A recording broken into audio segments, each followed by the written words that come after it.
ridiculous. Well, here's the thing. Maybe. Sometimes. Tell me about this. I want to know more. Oh, yeah. No. Holy cow. We've had a lot of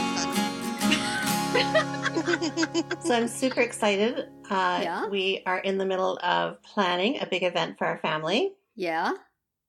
I mean, it's not, like a cruise or anything, but Not a book publishing party? not a book publishing party either. Something even more significant for us. Yeah? And of course you'll be able to relate to this because I've talked about it so much. But as of, I think it was December 23rd or 24th, we've officially been in America for 10 years. Wow. So we are having a decade party with our friends to celebrate, our new... That is very cool. Our being here. So we're in the process of planning that. So we're kind of doing like an American theme party. So any ideas welcome. No ketchup chips. No ketchup chips allowed. Apple pie. Apple pie, that's a good idea. Go. Yeah. Have some American flags. Right. Sure. Everything red, white, and blue. Yeah. So A game of baseball in the backyard. well, it'll be January, although it is California, so we can still go out there. That's true. Yeah. So Wow. You could do like, I don't know if this is the kind of, but you could do some kind of like Jeopardy type game or something. That would be fun. Quizzing yourself, each other about the U.S. or maybe quizzing your friends about Canada. Yeah. I think we need to do that as a podcast episode when that time comes. You know That's what? awesome. Now I'm not going to remember the name of it. I have to look it up. But did I tell you guys this? At my book club several weeks ago, the book was like this sort of long and very detailed memoir. And it seemed like it was going to be hard to talk about, and a lot of people didn't finish it anyway. So the hostess made a Jeopardy game, and she used this online service. She used there was a website that she could use. Oh, you know what? I think I've seen that. I've not seen that. Do you follow that blog? I think it's Larry Ferlazzo has a. I'm probably mispronouncing his name, but he has a blog of resources for teachers and English language learners. Yeah, and he always highlights stuff like that. That here you can go and you can make a Jeopardy game and you can use it in your classroom. Yeah, so I'm pretty sure I saw that on his blog. And or I can figure out what the thing was that my friend used. But anyway, yeah, I'm still gonna do that. Fun activity. That's cool. Yeah, that would be fun. Gonna do that. That would be fun. Yeah. So, any ideas from our listeners? Just feel free to pitch them. Because that's kind of what the plan is. We just want to have fun. We want to kind of celebrate, being here. That sounds really inviting cool. our friends, and it's kind of having very cool. A big old yay! Can't believe we've been here for 10 years. And it's so nice of you to offer to fly us out for it. We'd be very happy to come. You'd be my VIP guest. We'll set you up in the VIP guest bedroom. There you go. We'll bring Jeopardy questions. It'll be fine. That's right. We'll earn our keep. A That's live right. podcast from the 10 Years in America party. On location. Very cool. Well, should I jump in here? Jump on in. Yeah. So welcome everyone to Parenting Roundabout, a weekly podcast about the things that parents are talking about, obsessing about, and complaining about right now. I'm Catherine Alecko, and with me today are Nicole Eridix. Hello. And Terri Morrow. Hello there. Happy New Year to everyone, to our listeners. Happy New Year. Yeah, so today on the podcast, we're going to look back at some of our greatest hits of 2017 as we kick off 2018. But first, Terri and I made some resolutions for 2017. Yes, we did. So we're going to check back and see how we did. Well, I did one of them. Let's try again for me to read one of your book club books this year. Pick one when you get your list that I might like. Pick one for the one for November. Tell me in advance how long ahead do they plan. Okay.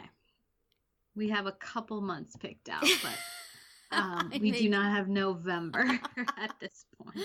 I may need a little more time. Right. But let me know. So this time I did indeed read, or at least listened to, A Visit from the Goon Squad, and we discussed it on Parenting Roundabout Round 2, which we will give you a link to. So yay me! Yay. I read a book! Woo! And I just want to mention that I think Nicole was absent the day that we recorded this, so that's why we can't check up on Nicole's no, sorry, resolutions from last year. You can fess up though if you didn't measure up to any, or you can brag if you did. No, I mean, so many I didn't keep, but what else is new? But you're not on the record, so you're safe. No. Yeah, you're off the hook. Actually. I get to slide under the radar. What were you on the record for, Catherine? Well, I resolved to get all the way through the French course in Duolingo. I have talked about on the podcast before the app Duolingo that helps you learn a language. Cool. And the way it works is it's a series of little lessons around a theme, and each lesson takes only 3 to 5 minutes to do.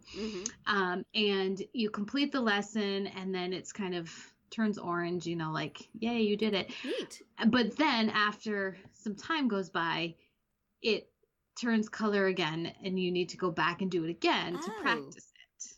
That's neat. So, yeah. And so I got in the habit of trying to keep everything orange. And so I was constantly just going back and doing old ones and never making any forward progress.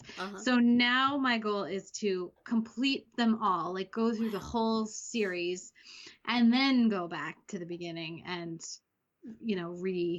rework some of the old ones. What language are you trying to learn? I'm doing French, which I already know, but it's to help me just remember it. Oh, that's a good idea. So my goal is to finish the whole course of French lessons. Nice. And I did it. Wow. Yeah. So say something for us in French now. Bonjour, mes amis, bonne année. I pretty much knew how to say that before Duolingo, though. Yeah. Well, the second part of when I made that resolution, Terri said, "Well, if you do that, then you'll be able to podcast in French." Oui, oui. So that part did not happen for sure, but I did get through that, and I also resolved kind of vaguely to see more movies. See a couple of movies. There's at least 3 right now that I want to see, which are La La Land, Hidden Figures. Oh, yeah. And Lion. And I did, in fact, see all of those 3. Oh. So, good. Well, good for me for seeing the best picture of 2017. We watched a fair number of older movies this year for round 2, so I feel like I watched some movies. I didn't actually go to a theater, but actually, I guess Moana was in 2016, wasn't it? Yeah, I did see some. I went to the theater a couple times. I don't think I went to the theater this year at all. My sad little life. The other thing I said that I was going to resolve to do in 2017. And I said then that we would have a hearty laugh over it, and we can have that laugh now, because I said I resolved to get more sleep. I'm resolving to go to bed 11, 12 o'clock-ish, and then wake up at 7-ish in the morning and start my workday early so that I don't have to stay up till 2 in the morning. I am on day 4 of this plan, and sort of, if we accent on the ish, I'm doing okay. Good. We'll see if it makes into week 2. But it's nice. I like it. But, it does not allow very well for the odd catastrophe, work-related catastrophe, that you then have to, once you have to stay up all night to do something, then it's impossible to get back on that schedule. Right. So I'm working on it, because I think sleep is a good thing, and I think that it's something that if I look back on 2016, my lack thereof was a problem in many ways, So I would like to be that person who gets enough sleep and is so organized in their work that they get their work done and then they can watch TV and do stuff like that. I aspire to that. Do you think that happened? Ha ha ha. I did not. I am like in day 4 of sleeping on the couch because I was doing work and then I fell asleep and then I woke up at like 4 a.m, picked up my computer and kept doing work. So Oh no. every time I'm feeling stressed or angry or bad, my husband goes, if you got more sleep. So Right. 2018, y'all, that's going to be the year. That's when it's going to happen. Could be. This is being recorded for posterity, right? Well, we have to have something to revisit and laugh at every year. So I will take on that role of making the never going to happen resolution. It happens for like a week at a time, or maybe one weekend I get a lot of sleep and then I think, this is it. I've remade my life. This is good. And then I've turned a corner. I stay up all night working. So Yeah. I am but a weak human. When I go to the bad place in the good place TV show there, that will be one of the things. You kept saying you were going to sleep, and then right. you kept working all night. Just like Cheaties is.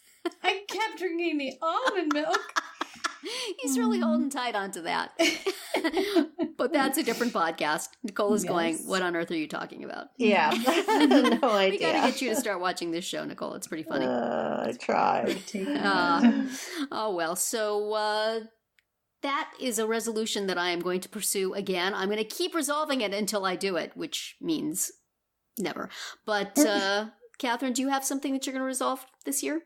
Or are you just doubling down on the ones from last year? Well, yeah. I mean, I do still go back and revisit the Duolingo because it is something that you have to just keep trying. Although it is annoying that they tell you, like, what percentage fluent you are. Yeah. And even when you get to the very end, you're like 67%. So you can't get all the way. But yeah, obviously. I did that for a while and it was fun, but I never really felt like I felt like it was giving me too much credit for not doing very much. And then at some point that would become a problem. Mm-hmm. But and it's still on my phone, but I haven't gone on it for a while. I'm too busy doing Sandbox, which I'm doing right now. We should, the Sandbox people should really give us a kickback because we mention them quite a lot. That's true. We live Sandbox as we do our podcast. We do. And with all of our show notes, we should put up pictures. And during the recording, these are all the drawings we did. We should. We absolutely should. We have that capacity on our little website for the podcast. That's funny. All right, Nicole, this is your opportunity to go on the record with a resolution. What do you got? Oh, boy. Actually, and Catherine never actually did one. Yeah, I didn't really say one. I mean, I think I need a little, like, goose to the career. Like, I need to do something a little different because... Good luck with that. Yeah. The goosing of the career is why I get no sleep, so... We'll see what form that takes, okay? I don't know what that will be. Yeah. Mm-hmm. Well, good luck. Thank you. Yeah. And make sure that it still allows you time to podcast. Yes. How about you, Nicole? Yes. Resolve. Go on the record so we can laugh at you next year. Exercise more. Excellent. Eat more veggies. Oh, eat more veggies. That's setting yourself up for failure, girl. Isn't it? Cook at home more, less takeout. Uh-huh. You're just setting them up so that you're going to make jokes Yeah, next year. nothing achievable, right? Do you have any realistic resolutions? Yeah, I can't even say sleep more because that's not going to happen either. Let's see. I don't know. Do at least one conference or workshop. Let's say that. Oh, well, with your book. Throw that out there. With your book, you should be able to accomplish that. Yes. The book that I wrote, in case you hadn't heard. Are you going to resolve to write another one? Not anytime soon. Nope. She's still having post-traumatic stress from this one. Yes. Very much. A lot of PTSD going on here. Yeah. Yeah. Oh, well. Hasn't even finished. I don't think I'll make it to my more sleep resolution. Maybe I could resolve to sleep more in my bed and less on the couch. I wonder if I could reach that resolution. Probably not. There you go. We bought a new Baby couch. steps. I gave exact instructions to my husband to make sure it was hard and uncomfortable. It's still eminently sleep-uponable. Still way too comfortable. Well, that's our thoughts for 2018, and now it's time to look back at 2017 and see what you guys liked best of the things we did.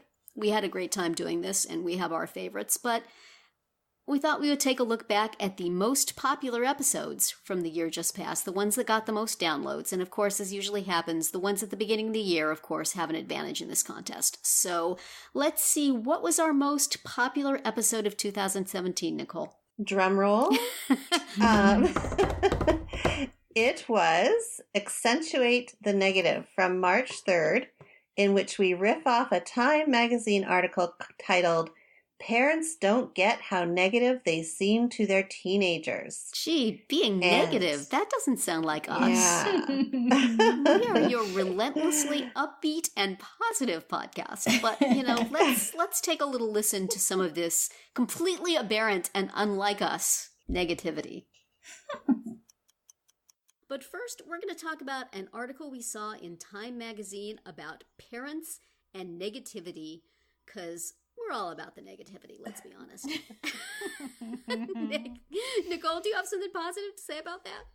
Yeah, well, actually, what I wanted to say was that if you read the title and then go and read the article, the two don't really match up. So when I first suggested this article titled Parents Don't Get How Negative They Seem to Their Teenagers, for some reason I thought it would be about how we react to our teenagers' moods and emotions.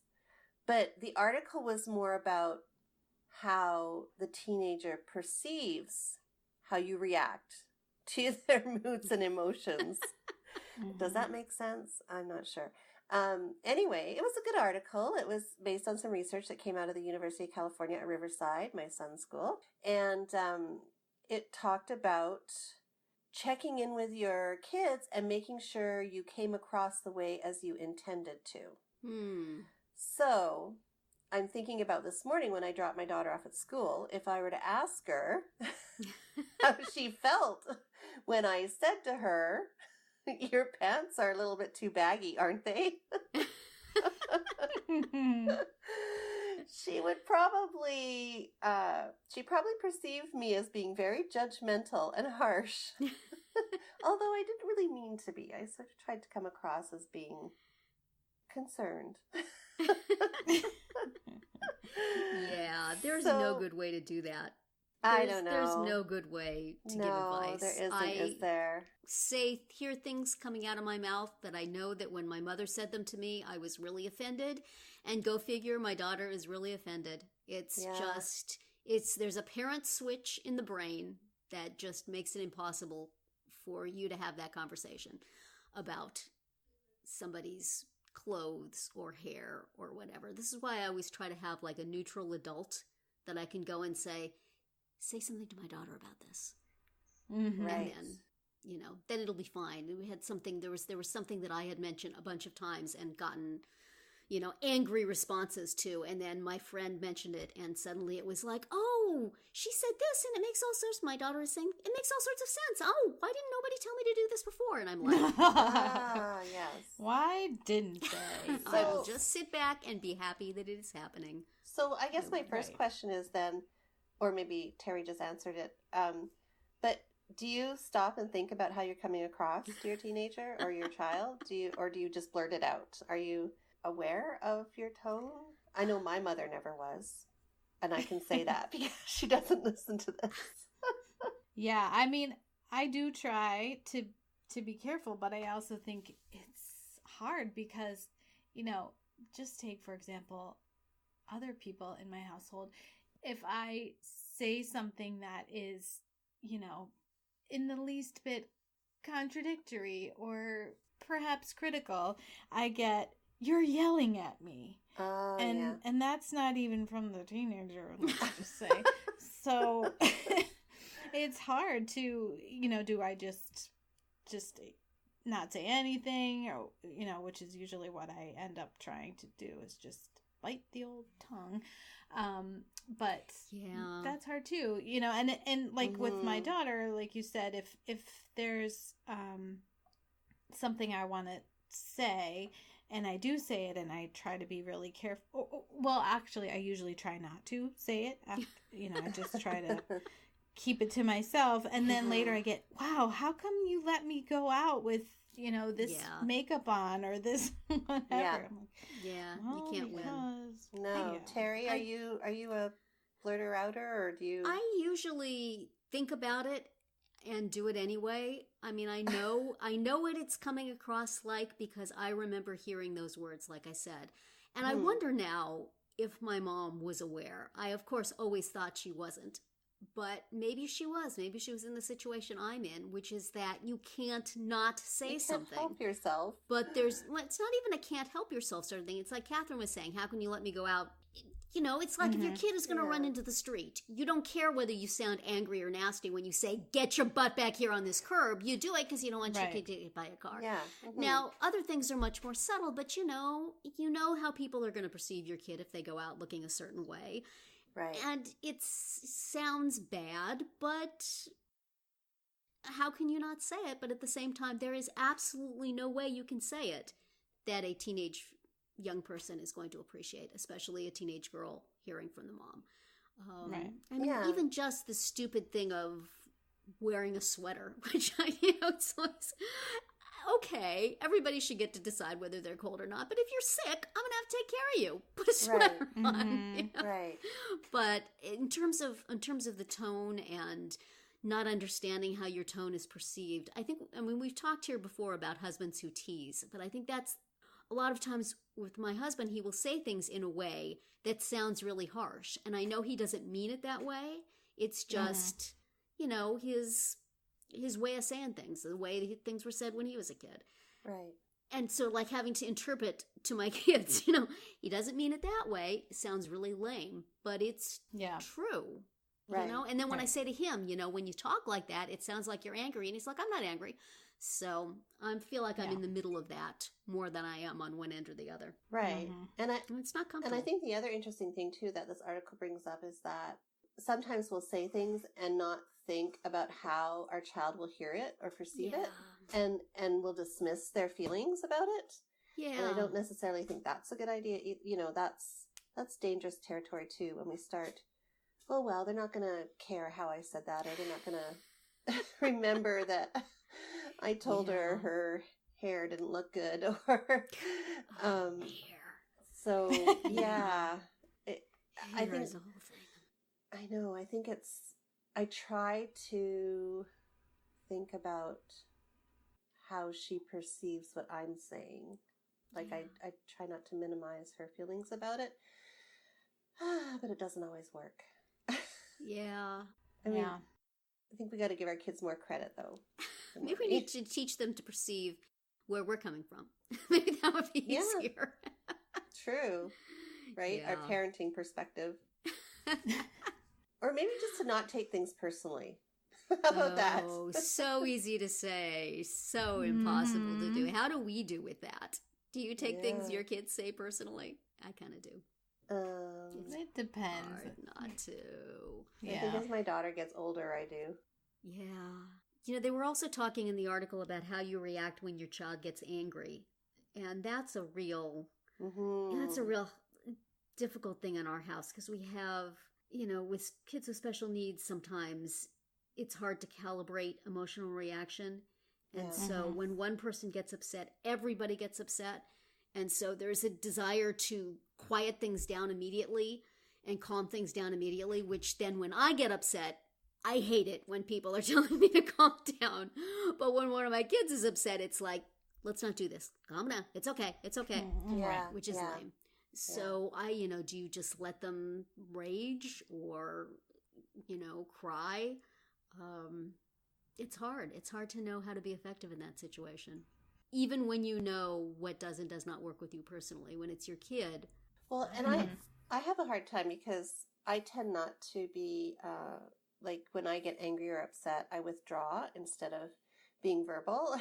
My daughter is exactly the opposite. She's Really? very verbal and loud. And so I have to think, my instinct is to stop her and to tell her to not be so loud and not yell and not, but Yeah. am I impeding her emotional expression if I Yeah. tell her to not, she's reacting the way that's natural to her. But Right. do I suppress that in favor of something I think is more appropriate? Right. Were you always suppressed and... Oh yeah. Yeah. Yeah? I tend Okay. to be I tend to withdraw and just shut down. Whereas both my husband and my daughter are like, they're hurricanes. They're just, Yeah. and then they stop, whereas, yeah, I'm like, Right, and it's just part of their temperament, Right. so it's hard to argue with that, Yeah. Exactly. and try Healthy to to get let that it to out. change. Right. yeah. So I struggle with that too, because she's not reacting the way I do. Yeah. I try that. It's healthy to let it out every time I have a tantrum. Let it out sometimes, kids, as everybody's looking at me horrified. So Right. it's healthy for me, maybe not Yeah. healthy for everybody Exactly. Exactly. else. Ay, Yeah. ay, ay. Another one of those struggles. And of course, it's all dependent on their age too, and what phase Yes. of life they are in. That is true. That is So, true. We're all because- dealing with teens and older kids, but with little kids, Yeah. with little kids, it's hard because you never know if they're, number one, if they're understanding what you're saying. Yeah. And number two, if they're going to just turn around and repeat it to somebody else and make you look bad. Oh no. That's still a concern in my household, actually. Oh, so as with everything. As with everything, that's our motto, right? Yeah. As with everything, it depends on the situation. Depends on the kid. But I think it's good to be aware. I think it is good to be Yes. aware of how our children perceive what Yeah. we say. I think Yeah. that's a good parenting practice. And that's and my to opinion. keep working on the best ways to share information. It seems we need to be aware when we're doing stuff wrong, just so we have more to add to our list. And moving on, let's talk about our most popular speed round of 2017. As you know, if you listen to our podcast very much, and if you don't, why don't you? We used to give you 4 little short episodes during the week. Now we've cut it down to 3, and so that you will appreciate them more, because this is what parents do. But, Catherine, what was our most popular speed round of 2017? It was called Do You Plan Your Travel or Wing It? From February 21st, and it includes Terri's tale of advanced planning blown to bits by a hurricane. Yes, I remember it well. Let's listen to a little bit of that one. I just came back from, it's been about 2 months now, from a trip to Arizona. We like to do some kind of trip at least a couple times a year. And you know what? To be honest, we don't plan in advance for them. They're very last minute. So I'm wondering, what do you do, Terri and Catherine, about your family trips or your personal trips? Do you plan in advance? Are you pretty much wing it and let's see what happens? How do you work with it? Catherine? When we went to Italy last summer, which was, a 2-week-long big trip, we planned some basic things, like we had a place to stay everywhere we went, and we had some train tickets, and we rented a car at one point, and we took care of all that ahead of time. But in terms of thinking like, okay, on this day we're going to go to this museum or, attraction, we didn't do any of that. We just said we're going to figure that out when we get there. And generally that worked pretty well, because I just didn't want us to feel overscheduled and have a lot of pressure to do, today is Tuesday, we got to go to the Coliseum. So it was better, I think, to just see how we felt. We did miss out on maybe one thing, like there was this really cool tour in Venice of the dungeons and underground parts of the Doge's palace that we could have gone on, but it was all booked up by the time we read the guidebook and figured out that it was there. So we missed out on that, but and we also had some fun things that happened that we couldn't have planned. Like we left to the last day to go to St. Peter's Basilica in Rome, and so then we turned up and the Pope was outside giving an audience, so we didn't actually get to go inside because it was closed because the Pope was outside, but we saw the Pope, so that was pretty cool, and it was totally by accident. How about you, Terri? Are you much of a planner when it comes to travel? Well, we usually plan our destination ahead of time because we have a timeshare, so we trade it for other locations, and I start looking way ahead of time when there's more selection, and so generally we know where we're going. In terms of knowing what we're doing when we get there, I have not had success really either way.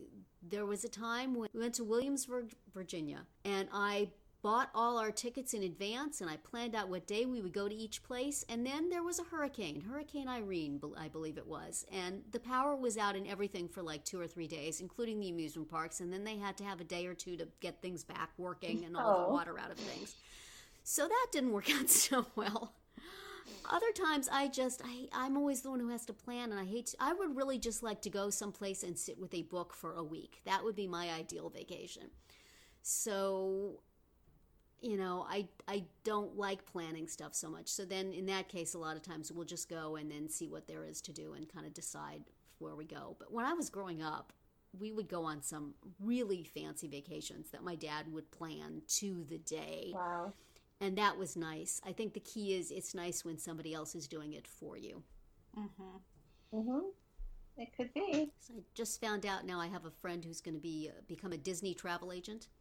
So I may have to have her plan a vacation for us one of these days. Just to support her, not because I don't want to have to plan anything. And finally, we're going to talk about our most popular round 2 of 2017. Round 2 being the entertainment-themed podcast that Catherine and I do every week.